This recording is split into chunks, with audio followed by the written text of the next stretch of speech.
சொல்றதுக்கு முன்பாக ஒரு சில வார்த்தைகள் நான் சொல்லணும்.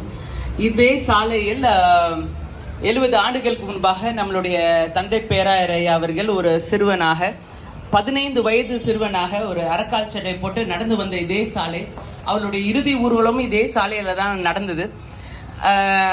அவர்கள் இந்த சாலையில் ஆயிரக்கணக்கான லட்சக்கணக்கான தடவை அவங்க போயிருப்பாங்க. இது அவங்களுக்கு ரொம்ப ஒரு முக்கியமான ஒரு சாலையாக அமைந்தது. அதனால நம்மளுடைய மாண்புமிகு முதலமைச்சர் ஐயா அவர்கள் இடத்துல நாங்கள் ஒரு கோரிக்கை வைத்திருந்தோம். இந்த சாலையை நம்மளுடைய தந்தை பேராயர் ஐயாவுடைய பேர்ல இந்த சாலையை மாற்ற வேண்டும் என்று. ஆண்டவருடைய பெரிய கிருபையால் நம்மளுடைய முதலமைச்சர் ஐயா அவர்கள் இந்த கோரிக்கையை ஏற்று இந்த சாலையை நம்மளுடைய பேராயர் எஸ்ராசரட்னம் சாலை என்று மாற்றி இருக்கிறார்கள். அவர்களுக்காக நான் ஆண்டவரை துதிக்கிறேன். நம்மளுடைய முதலமைச்சருக்கு ஒரு பலத்த கரோஷத்தை கொடுக்க பார்க்கலாம். அவர்கள் நம்மளுடைய தந்தை பேராயர் ஐயா மீது வைத்திருந்த அன்பு மட்டுமல்ல, நம் சிறுபான்மை மக்கள் மீதும் குறிப்பாக கிறிஸ்துவர்கள் மீது அவர்கள் வைத்திருக்கிற அன்பின் விளைவாக இது நடந்திருக்கிறது.